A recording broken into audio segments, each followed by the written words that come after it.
All right, welcome everyone. My name is Dr. Brian J. Griffith. I'm an assistant professor of European history at California State University, Fresno, and I'll be your host for today's Fresno State History Department book talk with Dr. Maria Fedorova, who I will be officially introducing in just a moment. But first, I'd like to go over some of the basics on how this meeting and indeed how the entire series of book talks will be structured. Following my brief professional introduction, Dr. Fedorova will deliver a 40 to 45-minute presentation on her new monograph, Seeds of Exchange, Soviets, Americans, and Cooperation in Agriculture, 1921 to 1935, which will be followed by a Q&A session during the time that remains in our meeting. If you have a question that you'd like to ask during our Q&A session, simply raise your hand or I will call upon you when it's your turn to speak. Okay, without further ado, I will introduce today's speaker, Dr. Maria Fedorova. Dr. Fedorova is an associate professor of Russian studies and history at Macalester College in St. Paul, Minnesota. Maria is a historian of Russia and the Soviet Union with wide-ranging interests in the transnational history of food and agriculture, science and technology, and global exchanges of knowledge in the 20th century.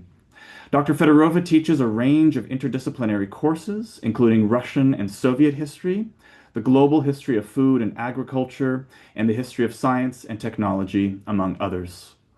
Maria's work has been supported by a number of prestigious fellowships and academic appointments, including the Fulbright Fellowship Program, the Wallin Postdoctoral Fellowship in Russian and Modern European History at Macalester College, and many more. Dr. Fedorova is the author of numerous articles and scholarly contributions on Russian and Soviet history, including Bread or Iron, Competing Visions of American Aid to Soviet Russia, 1921 to 1923, published in Agricultural History in May of 2023, Seeds as Technology, the Russian Agricultural Bureau in New York, and Soviet Agricultural Modernization, 1921 to 26, published in Russian Review in April of 2021, Mapping Food, Teaching Global Connections, published in Agricultural History in November 2023, and of course, the subject of today's book talk, Seeds of Exchange, Soviets, Americans, and Cooperation in Agriculture, 1921 to 1935, published by Northern Illinois University Press in 2025. So without further ado, please join me in welcoming Dr. Maria Fedorova. Thank you so much, Dr. Griffith, for such a wonderful introduction. So my talk today will focus on the second chapter of my book, and it's titled the same, Soviet Agrarians' Travels in the United States in the 1920s. I will break up the talk into three parts. I will contextualize the chapter within the larger context of the book. I will talk about how the book came to be. Then I will discuss the second chapter and focus particularly on the Soviets coming to the United States during the interwar period. And I want to wrap up this conversation by talking about my future research plans, and I'm eager to hear what you think about them and if you have maybe some suggestions for me. Okay, so I will tell you briefly about myself. So in addition to what Dr. Griffith talked about, I just want to say that my fascination with food came out of my actual interest in baking. That was back in grad school, where I was looking for a topic. I had to change it. As you might, have experienced yourself when you're writing about something, that you realize that this is not it. So, I started writing about the history of food and history of bread baking. That led me to writing about the First World War. And then I was looking for some Russian-Soviet connection, and I found it in the history of the American food aid to Soviet Russia during the Volga famine. So, and this is the context where, this is where my research interests stem from. So, and then I came to, as I was looking more into that history, I came to be interested in the agricultural exchange between the Soviet Union and the United States in the 1920s. I want to give you two two quotes that I really like, and they really inspired me and framed my research. The first one is by Ray Wilbur, who was a member of the U.S. Food Administration, who worked under Herbert Hoover and toured the United States during the First World War, encouraging American farmers and American citizens to contribute to the food aid effort to the European allies. So, in one of his speeches, that one was in Spokane, Washington in 1918, he declared, "Revolutions are born in breadlines." The second quote is by Henry Wallace, and Henry Wallace in 1934, at another critical moment in American history, he said, "Recent history shows that at a certain point of misery and destitution, nations cease to think about liberty and think only about bread." And these two quotes point to the key themes that I wanted to explore in the book. And this is the problem of food insecurity. And the second one, food and its connection to politics. So in Seeds of Exchange, I examine the agricultural cooperation between the United States and the Soviet Union. And while I focus on what was exchanged, it is actually not my main concern in the book. My larger goal was to understand how this exchange worked, how it was established, why it was possible, how different actors navigated the exchange, and how it ended, or whether it ended at all. The historical context that I chose for the book was the First World War and its immediate aftermath. For me, the war constituted a transformative moment in the global history of agriculture. International trade networks and food production were disrupted by the conflict. Calls for international cooperation resonated in a world stricken with anxiety over dwindling food supplies, labor shortages, and emerging famine conditions throughout Europe. The eventual fall of the Russian Empire and the rise of the Bolshevik regime, coupled with the ascendancy of leftist ideologies in Europe, convinced liberal policymakers in Europe and in the United States that food security provided fertile ground for discontent and revolt. And this is what Ray Wilbur is talking about when he says revolutions are born in breadlines. But the Bolsheviks understood it too. Their regime was very fragile, so they understood that they also had to feed the population. So within that context, both nations were searching for ways to modernize agriculture and increase food production. In this book, I look at the history of US-Soviet relations from the agricultural perspective.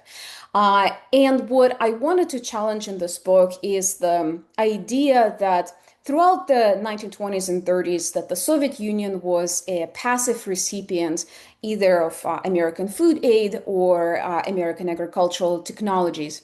What I wanted to show was that the 1920s and 30s were marked by the meaningful cooperation, in my case, in agriculture. This period shows that ideological differences did not completely prevent collaboration, and the book encourages us to think about this. However, I do not look at the interwar period as something completely unique. So I acknowledge that World War One was not, and its immediate aftermath was not the first time when there were connections between American and Russian and later Soviet agriculturalists. What was distinct about this interwar period was the Russian and Soviet kind of switched to the American model. And it was a different type of scale that this cooperation happened. Key argument in this book is that agricultural knowledge did not flow in just one direction from the US and the Soviet Union. Instead, it was a dynamic exchange. And I insist on the word exchange rather than transfer, because transfer implies that you have a model where there is a sender and there is a recipient. So there is a certain power relations in that model.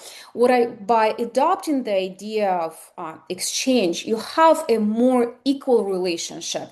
Right? Another idea that I was working with was why I wanted to think about this exchange as a circulatory movement, but even that model did not work very well, because it's a loop where I was not able to show that there were so many different other connections that were happening across the world. It was not only just two countries or two groups exchanging information. So that is why I use the term exchange in the book.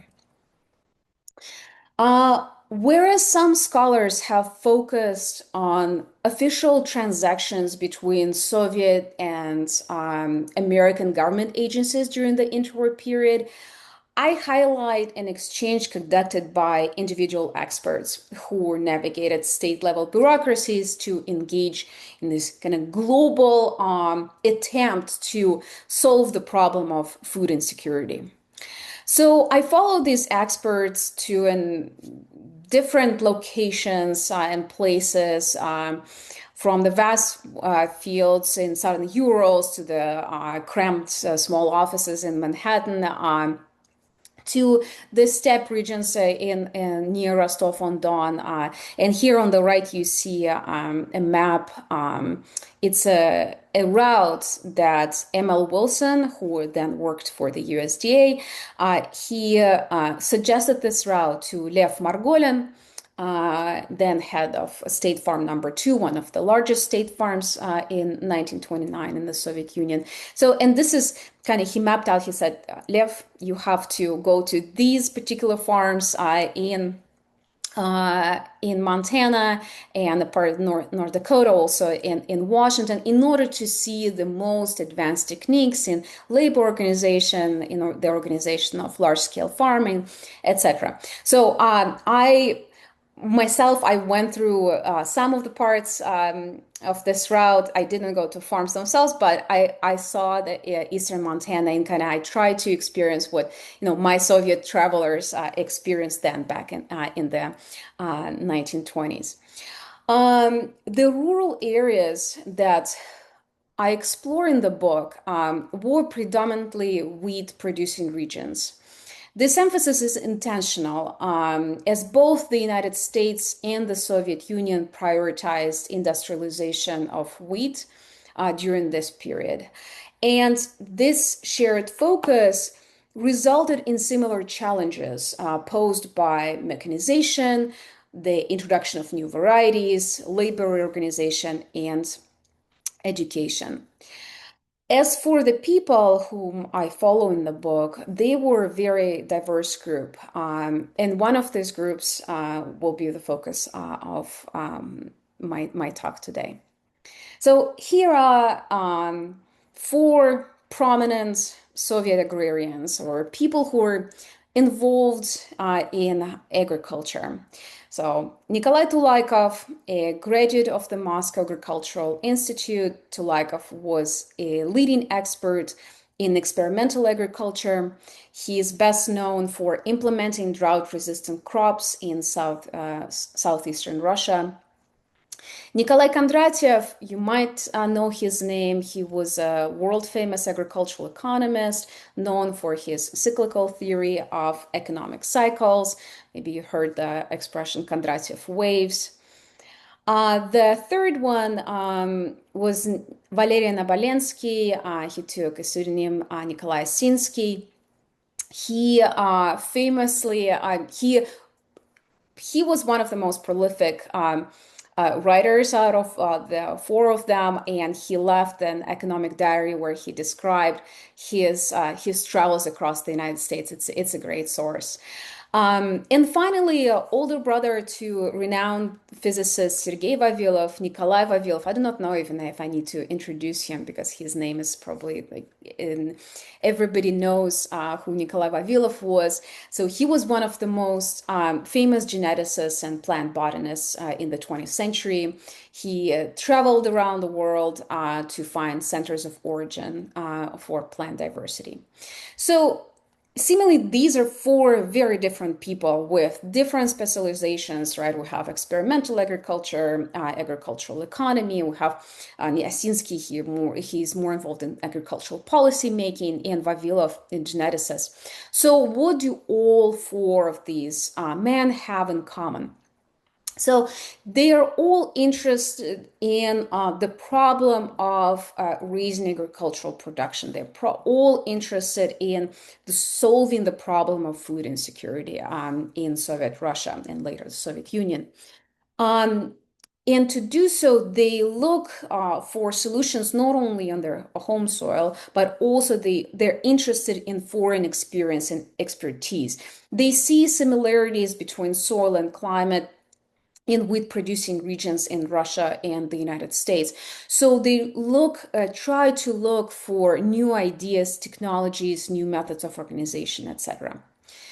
The second feature sort of that unites them is that they all established themselves during the pre-revolutionary era, and thus they were all vulnerable to being purged as members of this old school bourgeois science.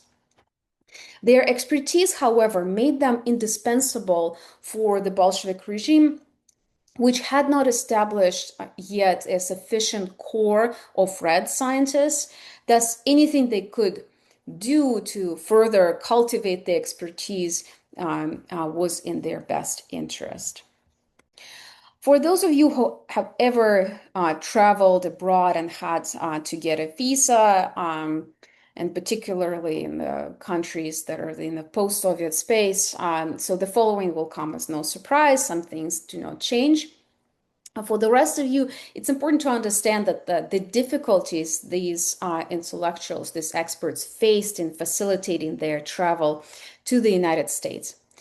Many of these specialists utilized their pre-revolutionary connections with other scientists and experts abroad to justify their travel to the Soviet government. For example, many of them were invited to international congresses, conferences, and such meetings. And a letter from a foreign expert or scientist gave their travel a legitimate and tangible value. While these bourgeois scientists have had relative autonomy in deciding whom to meet, what routes to take, and what to investigate, that could not escape Soviet bureaucracy. They could not escape all the signatures and stamps that they had to acquire in order to travel abroad. As you can see, Vavilov was quite frustrated with the process, writing to his future wife, Yelena Barulina. He says in the letter, "If I had known before how much trouble traveling to America would be, I would perhaps have abstained from the enterprise. From morning to night, I must fill out forms and pass them around all of Moscow, the ЧК, the Ministry of Foreign Affairs, Narkomzem, Rabkrin, Внешторг, and Sovnarkom." However, I wanted to also give an example not only of Soviet bureaucracy, but also of American bureaucracy, because it was also hard for Soviets to obtain a visa. And this is a little bit for the later period. This is a quote from 1930, but I just wanted to show that it is an example that after the immigration laws that were passed in the United States, obtaining a visa was also a problem. And this is James Dickinson, a USDA agent and serial pathologist from the University of Wisconsin. He's writing to the Department of Labor trying to get a visa for Pyotr Lisitsyn. And here's how Dickinson tries to justify Lisitsyn's case. Dr. Pyotr Lisitsyn is a man of ability and has been doing some excellent work with clover breeding during the past 10 years. He speaks English very well and understands the language perfectly, so can do a great deal in his stay in the United States in getting information and giving information, as he is one of the best of their practical geneticists. Personally, I'm very much interested in having him visit the United States, as he is a man of worth meeting and discussing the practical problems of plant breeding with our men in the various institutions. So we can see in this quote that Dickinson tries to emphasize his personal interest, the value of Lisitsyn's expertise for other American agriculturalists here. And he also emphasizes that Lisitsyn speaks English and there will be no problem in communication. So after a lengthy journey across the Atlantic Ocean, most Soviet agricultural travelers arrived in New York City. There they were assisted by the Russian Agricultural Bureau in New York. Established in 1921 by Russian entomologists Dmitry Borodin and Nikolai Vavilov, this officially supported Soviet organization served largely as a shipping agency for plant specimens and literature. However, it also served to assist Soviet agricultural travelers by helping them to establish contacts in the United States. And the first and foremost the place where you would look for contacts was the U.S. Department of Agriculture. As evident by the acknowledgments within their post-travel publications, these Soviet travelers held USDA officials in high esteem, not only for the warm welcome they received, but also out of this admiration for the organization's research. For example, Kondratiev, when I was looking at Kondratiev's reports after his travel to the United States, he was just so thankful to the USDA, one of the USDA officials, for writing more than 100 letters of recommendation that helped, they opened the doors for him in the United States. Okay, so now I would like to stop for a second and just to show the places where these Soviet agrarians traveled. So this is a map with black dots on it, and the black dots are land-grant universities. Then I will show you the routes of Kondratiev, which will be in blue, Tulaikov in green, and Asinsky. So here are the routes. So this is Kondratiev route. This is Tulaikov's, and finally Asinsky. So now that we see all three of these individual travels kind of superimposed on this map, we see certain patterns. We see that these travelers focused on agricultural areas of the upper Midwest. They focus on the Pacific Northwest, the Great Plains. Asinsky is the only one who actually traveled to California and then traveled to southern regions because he was also interested in cotton. But the majority of the people who I look at, their main focus is on Minnesota, South Dakota, North Dakota, and Montana. These are kind of the regions, and also Eastern Washington, where there were some large-scale farms there too. So, and these are the areas they're interested in because of this, as I already said, shared similar soil and climate conditions.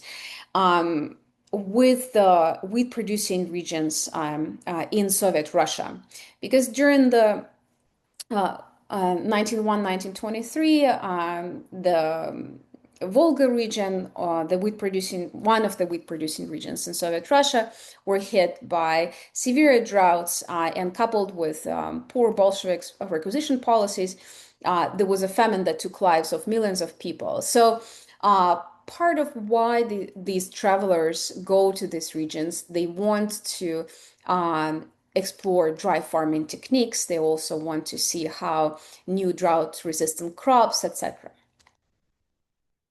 So what are these travelers doing in these destinations? If we look at the 4 days that Asinsky spends in the Twin Cities, I don't want to bore you with too many details, but I think it's important to see just how busy their schedules were and how varied some of their contexts were.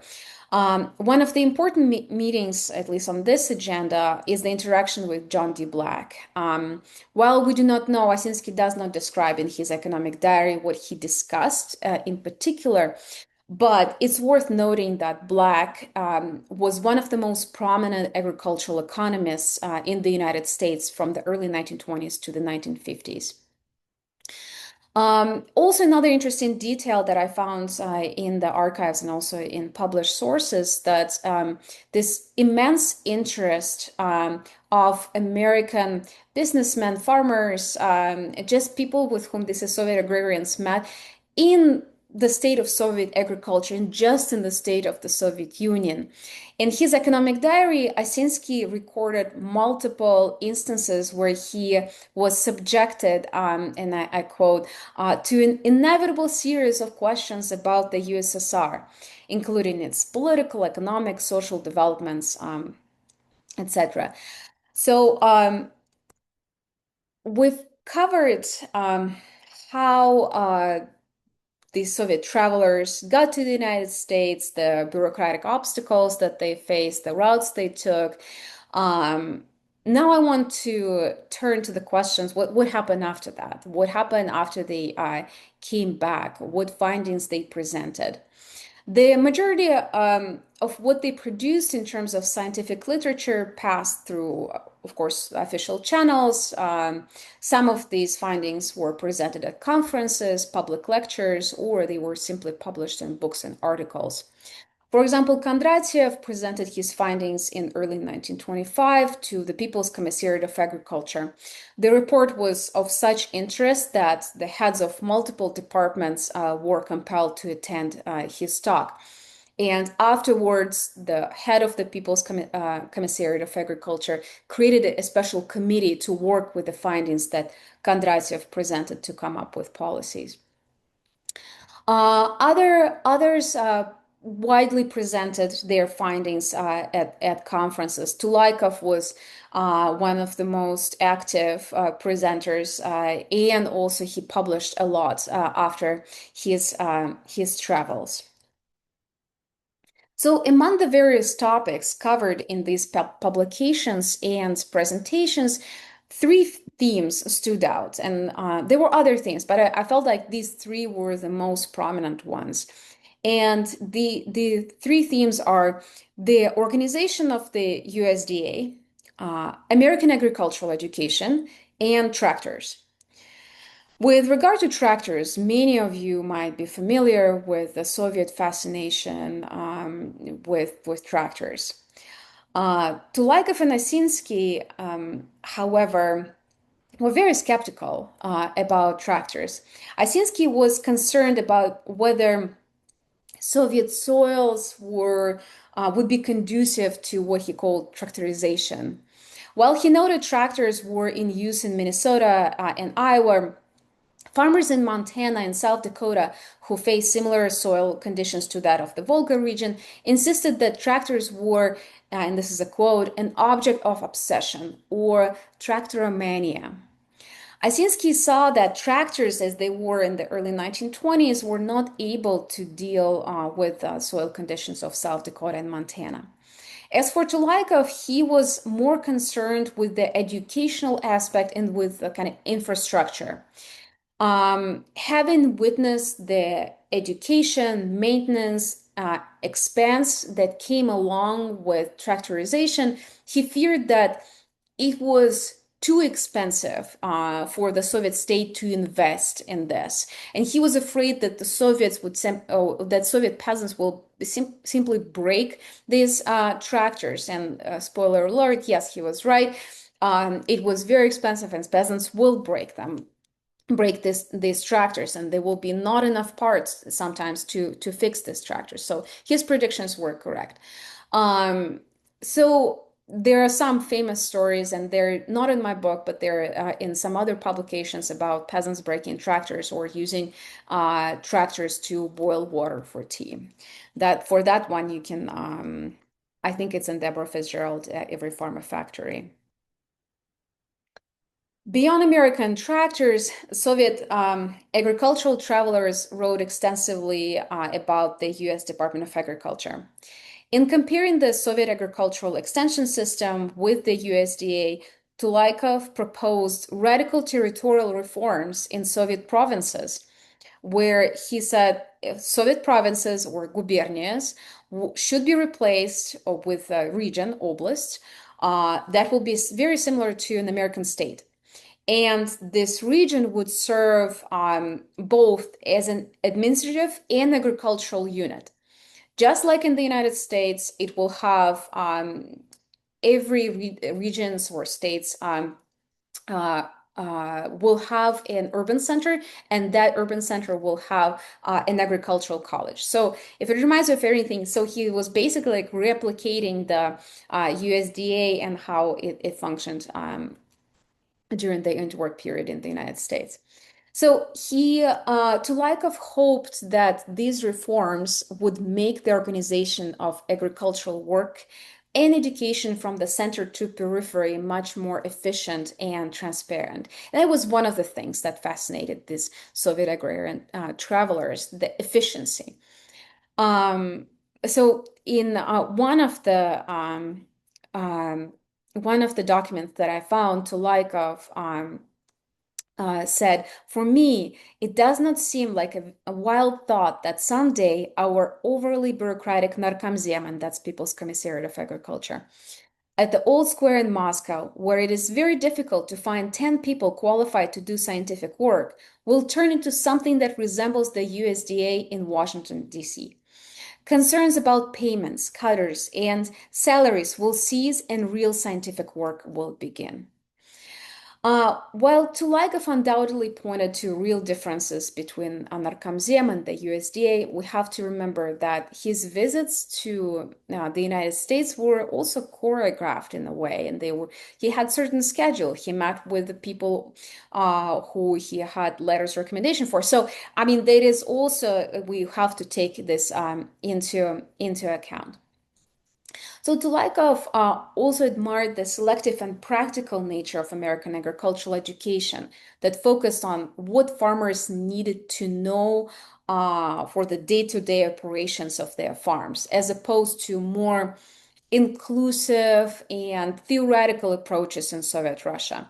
When this is not in the presentation, but this is just something I want to share that's in a different chapter. When American agrarians travel to the Soviet Union, they complain about the fact that the Soviets sort of operate on a more theoretical level rather than practical level. So they do not solve problems.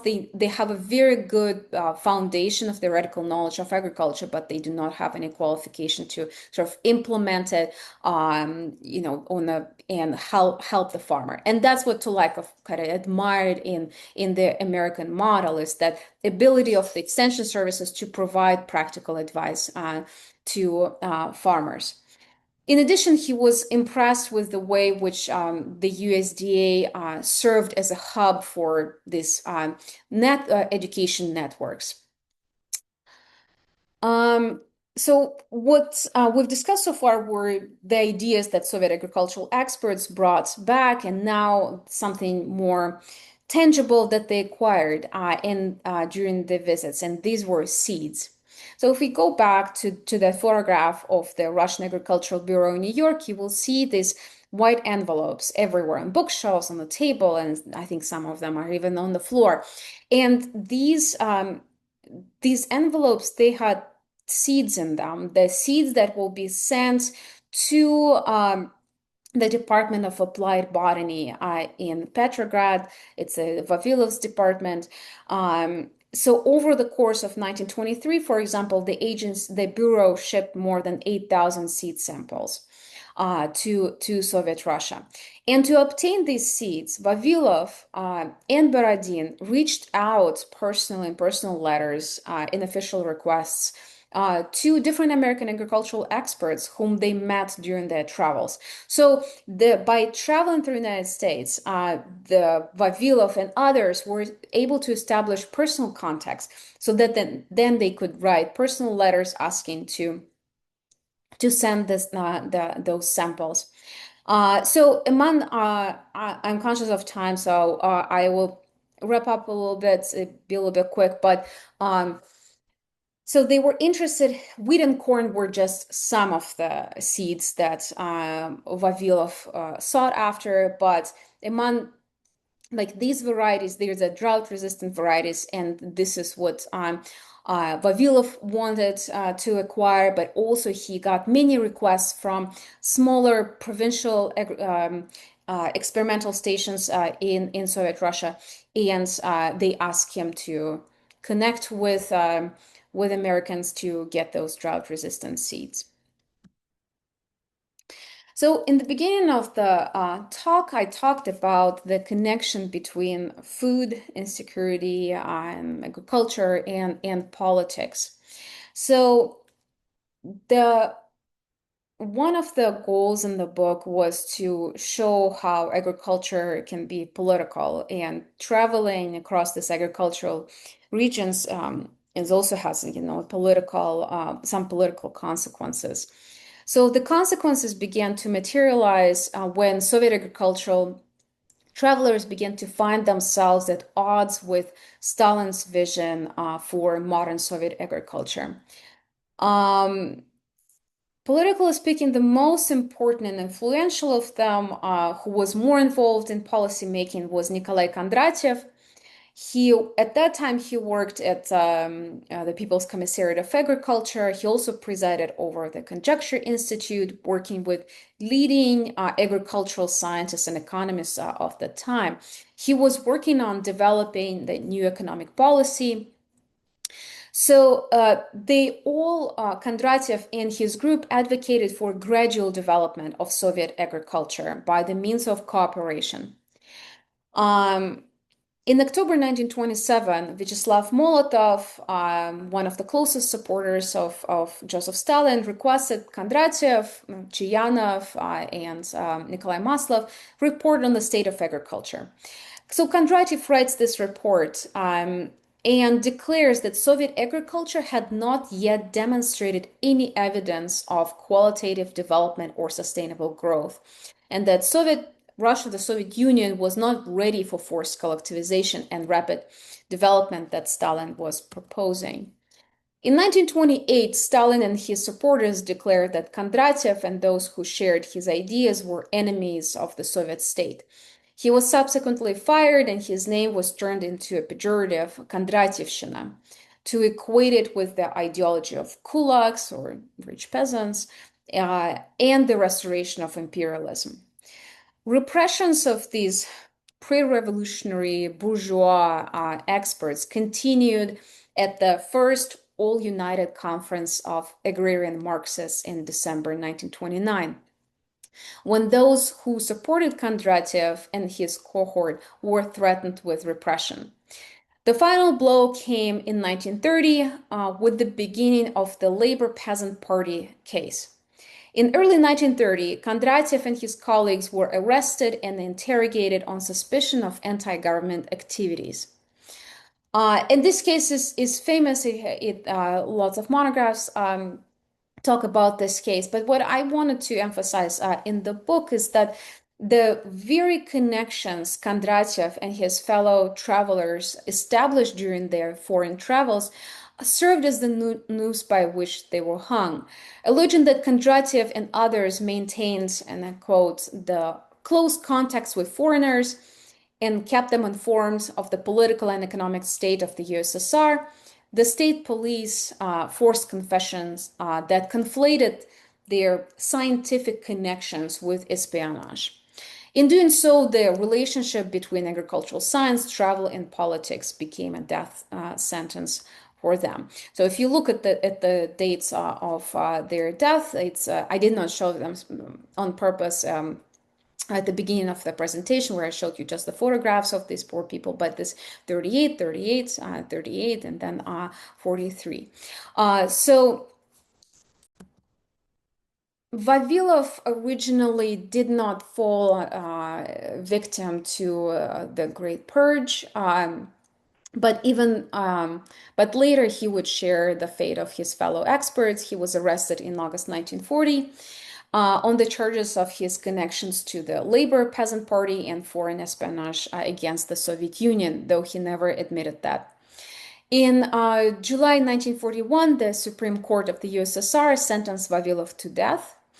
But as we know, that's the beginning of the Great Patriotic War, and yet the sentence was not carried right away. He was transferred to the Saratov city prison, where he died in a prison hospital in January 1943. So, what are the major takeaways from this narratives? Agriculture matters, people die over it, and we need to think about the connections between agriculture and politics, food insecurity and politics, and the role of exchange that it played in shaping modern agriculture. Because I think that we cannot understand the development of modern agriculture in any nation without considering the transnational exchange of ideas and technologies. And this case is just one example.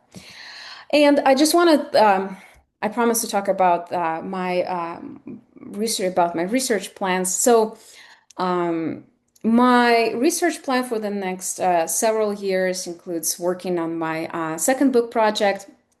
It's tentatively titled Winter is Coming, Cold Climate Horticulture and the Global Pursuit of Hardy Plants, 1850 and 1990.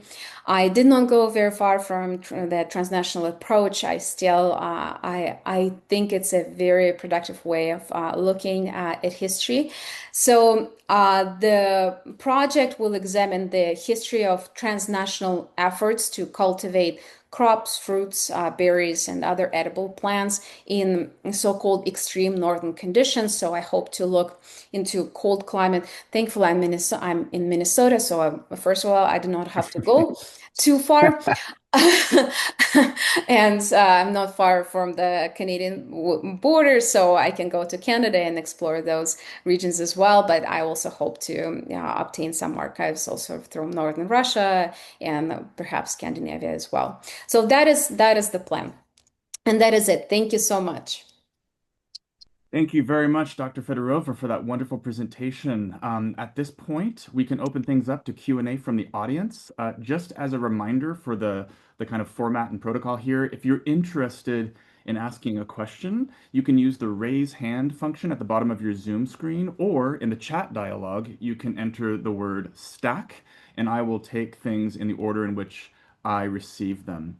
So while people are thinking about asking a question, Maria, I hope you don't mind. I've written down a number of questions, but I'm curious about getting your thoughts on. I think I'll start really quickly by asking you just how you arrived at this topic. Oh, and perhaps I should just mention. Um, so Dr. Fedorova and I have a history together. We went to grad school together at UC Santa Barbara. In fact, we were neighbors. Our families are good friends.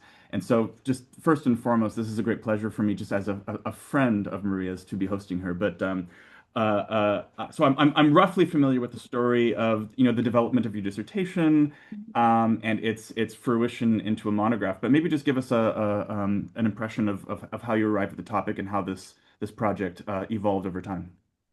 Yes, definitely. So my originally I came to grad school with the topic on the history of American anti-intellectualism in the second half of the 20th century. So I was, this pure Americanist working on intellectual history, and there was, as I said, there was this crisis where I could not write about American anti-intellectualism anymore. It was too depressing. So I was looking for a topic that will make me happy, and that was food. but yeah, I ended up writing about famine, so which was another depressing topic. And I think that I found my topic in the in Hoover Institute, where I was looking at the records of the U.S. Food Administration and then later the American Relief Administration, and there were these certain groups of people who were called the radical relief. And anything radical at that time, we were young, seemed like a great topic to explore. So. And these were radical relief groups. They were pro-communist groups that advocated a different type of food relief. They argued not for short-term relief, but for long-term relief in sending technologies and sending experts. And this is where I started looking at people going to agricultural regions in a completely different country and trying to teach peasants how to plow with a tractor. And while I was looking at these documents, I also came across the idea that, but are these people learning something from that experience, from being in Soviet Russia?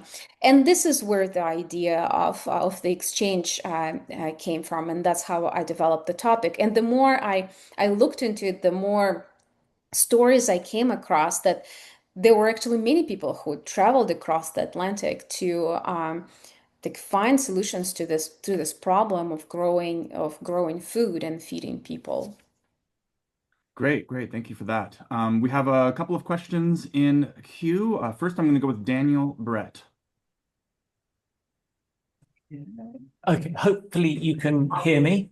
Yes. This is testing my dodgy university microphone in my shared office with everybody else. So hopefully the noise is too bad. So Dan Brooke from School of Civil and East European Studies in London. So a long way metaphorically to see. So thank you very much. I very much enjoyed this. My question is, and you mentioned Chayanov. And where do they fit in what is quite a lively debate in terms of a vision of agriculture? That Chayanov has a very specific vision of what Russian or Soviet agriculture should look like, and this is quite a different vision of what and so how does that actually fit in terms of that wider debates about the future of Russian and Soviet agriculture?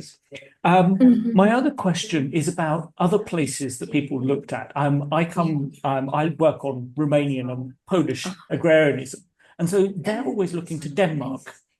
And are there also Soviet agronomists going to Denmark and looking at Denmark as Irish agrarians are also looking at Denmark as as an ideal type.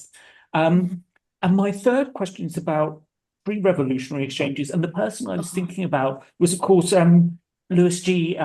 Michael and War Corn for Bessarabia and his work in Imperial Bessarabia before the revolutionary period. And of course, he goes on to have such an important role in USDA, doesn't he? And so that again was somebody else who I thought was sort of in this milieu, and again who has that experience, and whether or not there are any other of those connections of Americans who went to pre-revolutionary Russia and then come back and they're in the US, and are these pre-existing connections that they're building? So that's a lot of questions, but yeah, thank you. No, thank you so much. These are great questions. Okay, I will start with Chayanov. So Chayanov comes up in my book only when I talk really about the political consequences of the travel and what happens to those who went to the United States. I do not really explore his vision of agriculture, where as you said, there have been like lots of monographs that address this. So my connection to him is his collaboration with Kondratiev, and how they both get how their vision of agriculture, the future of agriculture, does not fit the model that Stalin proposes. So in terms of the Denmark case, okay, so this some of my agricultural travelers, like say Vavilov traveled around the world, right? But I look only at the United States. And the reason for sort of me narrowing down the focus is that so that it will be a manageable project. But I think that it's worth exploring like other connections. I know that some of them went to Britain. I did not come across Denmark and even at all. And one of the things that I noticed was a shift in the interest of agrarians in the American model versus the German model. So even before the revolution, there were a lot of connections between Russian agrarians with the Germans, and there's a lot of literature that was published about German agriculture. You can see sort of in the after the revolution in the 1920s, there is much more volume of writing that is about Americans, about what Americans are doing, and that is why I focus more on the United States. But I bet that you can find some of the connections, there in Europe as well, because one of the archives that I worked with was it was in Britain, and now it's escaping my mind. But uh, there were some of the like agricultural experimentation that was done in Britain, and the Americans and the Soviets were inviting some of the British experts to work on the farm. It was called the Russian Reconstruction Farms in near Pitigorsk. In terms of pre-revolutionary context, yes, they were pre-revolutionary context, and I think that the best, like in addition to what you mentioned, the book that really does a fantastic job exploring it is the American Steps by David Moon, and that book definitely shaped the way I think about this exchange, and it's sort of I contribute to many of the themes that David explored in his book, and I just expand and look more at if David looks at what was exchanged, I look at like how it happened. So, and also the pre-revolutionary connections, like they existed, like they were American plant hunters who went to the Russian Empire and then brought plants back. But I think that the interwar period has it is different because these experts, they do not only just bring, say, plant varieties, or they bring seeds, or they bring just tractors. They experiment. It's like more practical. They get involved in building these farms, in organizing and labor, building gyms for peasants, etc. So they participate in a larger scale project. It's more of like they trying to create a farmer worker. That's one of the goals, and I think that's what's a little bit different about this exchange to what was happening before the revolution. Mm, I think I think I tried to answer, all the questions. All right, very good. Yeah, but these are great questions. Thank you so much. All right, next in line is my former undergraduate mentor and the person most responsible for me becoming a historian, Dr. Stephen Bittner. Yeah, he still talks to me despite all that. So Maria, first of all, it's very nice to meet you. I'm not sure if we've ever run into each other before. I just checked Only you. intellectually, Yeah, no I've just more. checked you out online. I'm so happy to see you're one of Adrian's former students. Um, we've known for a long time about, Ilfin Petrov. We've known about Mikoyan. I think the one of the values of your work is just, you indicate how much broader the movement east to west was. I didn't know about that. So thank you. My question is about a little off topic, perhaps, about the shared experience of empire. A lot of the areas that are being brought into cultivation in the Soviet Union, in the upper Midwest are, they were the last territories where nomadic peoples were settled. And I think one of the things that's ironic is the extent to which, the Soviet idea of shared developmentalism kind of paralleled American ways of, or fraternal developmentalism as a patina for empire, kind of Mhm. paralleled American ways of talking about, you know, the fate of indigenous peoples here. And I'm curious, were any of your travelers aware of this? Did they encounter indigenous cultures in the United States? That's a great question. So there is in there is nothing in their narratives about this, except when they talk about corn. They want to obtain seeds from reservations. Mhm. Uh, and that, but even that, I found it only in one place. And I bet if I look at the actual seeds and where they were coming from, I bet that they will be coming from those areas. But the lack of this acknowledgement, is very. I think it shows either unawareness or a lack of concern for this, or the idea that yeah, it is. Yeah, it is. It's just lacking that. Next in line is Eduardo. Oh, sorry. He writes, Professor, please tell us for a little bit about the Lysenko case. I did not touch the Lysenko case. Yeah, I in a way it was on purpose, because the moment you mentioned Vavilov's name, I feel like it goes immediately to Lysenko and Lysenko's case. So I did not address Lysenko's case at all in the book, but I think it is important, and for the history of agriculture, and to Vavilov's fate, and the fate of Soviet science, and how impactful that was. All right, great. Next in line is Richard Pratt. Yeah, I'm Rich Pratt at New Mexico State University, and I'm thinking of your next book, Winter is Coming, Hmm. and I'm reminded of the Saccharese and Deserti pomegranate cultivars that I have growing Uh-huh. at my place, and about Gregory Levin, who was the famous pomegranate man in Hmm. Turkmenistan, was breeding for cold tolerance.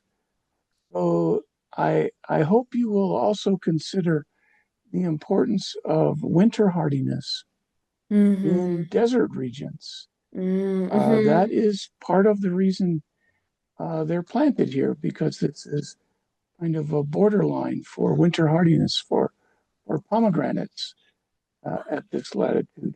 So Hmm. Gregory Levin has published a wonderful book, Hmm. and his varieties were brought to this country, Hmm. one by my friend Bill Feldman, who's now passed. He brought some of those cultivars to the U.S. I believe that station where the pomegranate work was done has now been bulldozed and no longer exists. Um, so perhaps an interesting look That for will be, you. yes. Thank you. You're Dr. most Pratt, could welcome. you type in the chat the variety of that you mentioned Yes, of of the course. pomegranate? Thank Yeah, you. of course. And I left you another message too in the chat about Vavilov's visit to the Mm, University of Arizona. He was taken I out didn't know about to that. the Tohono O'odham nation to see the traditional agriculture of Native Americans there Oh, west great. of Tucson. And I believe Gary Nabhan has a photograph of that visit. Oh, that's wonderful. Thank you for Mhm. thank you You're for letting me know. Thank you. you're most welcome. All right, great. I think we have time for just two more. I'm going to give the final question from the question pool to one of my students, Denny Lopez, and then I have a final question of my own that I'd like to ask. So Denny Lopez asks, were the Mhm. relations between the United States and the Soviet Union at this time, were they on good standards when it comes to food and learning how to improve on farming and agriculture? Hmm. Okay, the relations between the United States and the Soviet Union during this time were they changed over the course of the 1920s, for sure, because if there is a lot of suspicion, right? Remember that the United States was a part of the Allied intervention into Soviet Russia in 1918 and left the Far East only in 1920. So that certainly left a mark on how Soviet Russia would perceive the United States. Then in 1921 to 23, the United States sent food aid to help Soviet peasants to alleviate famine conditions. And that was perceived by the Bolsheviks as both sort of a gift, but also they were very cautious about it because they thought that the United States sought to undermine the regime by providing this food aid and showing sort of this capitalist might. Then from 1923 on, there is a lot of economic relationships that are established between the United States and the Soviets, because Americans see the Soviet Union as kind of this market, especially during the period of new economic policy up until 1928. And then after 1928, there's the United States experienced the Depression, right? And the Soviets are gradually moving towards forced collectivization, industrialization, sort of closing their system from the international market. But politically, the relationship will be actually established by early 1930s. The United States and the Soviet Union established diplomatic relations. So, and that is the official level. At the level of individuals, so people travel across the Atlantic all the time. And the Soviets, at some point, they have to actually put some restrictions on immigration from the United States, saying only experts can come. We cannot feed anybody else. Only experts who will help us to industrialize and to improve agriculture can come. So this is just a kind of brief overview, but there's a great book that just came out by Ivan Kurila and David Fogelsong and Victoria Zhuravleva on the history of U.S. relations with Russia and the Soviet Union, and it's great. Highly recommend. Great, thank you for that response. I have one final question, Maria, for you, and it's a question that I end all of these book talks with, and that has to do with archival discovery. As archival researchers, we all know that that oftentimes when you're knee-deep in an archival collection, you find a document or maybe a collection of documents that surprises you, that you weren't looking for, but it shifts your attention or it shifts your thinking on the project. And sometimes it might even be a source or a collection of sources that leads to a new project. And so I just wanted to know, during the course of carrying out the research at multiple archives, including the Hoover and archives in Russia, did you happen upon such a source or a collection of sources? And if so, in what ways did they kind of shift your thinking? Yes, I found a source, and it was at Hoover Institute, and I was working with the collection of the U.S. Food Administration, and I found this envelope, and it was sealed. And I opened an envelope, and I found a piece of bread in that envelope from 1918, and that definitely shifted my understanding of how passionate people were about food conservation during the First World War, that they would send samples of bread to Herbert Hoover to try. Yes, and that I think that was my my big discovery at the archive. And there were, of course, it's just a funny story, but there were other papers and that were meaningful, like reading, for example, the case of Kondratiev in the Russian Archive of Social and Economic History, and reading confessions of people, knowing that they did not commit anything, but them acknowledging that they were spying for a foreign country. That is heartbreaking, and that is definitely shapes the way you think about the Soviet system and about foreign travel and about connections. Yeah.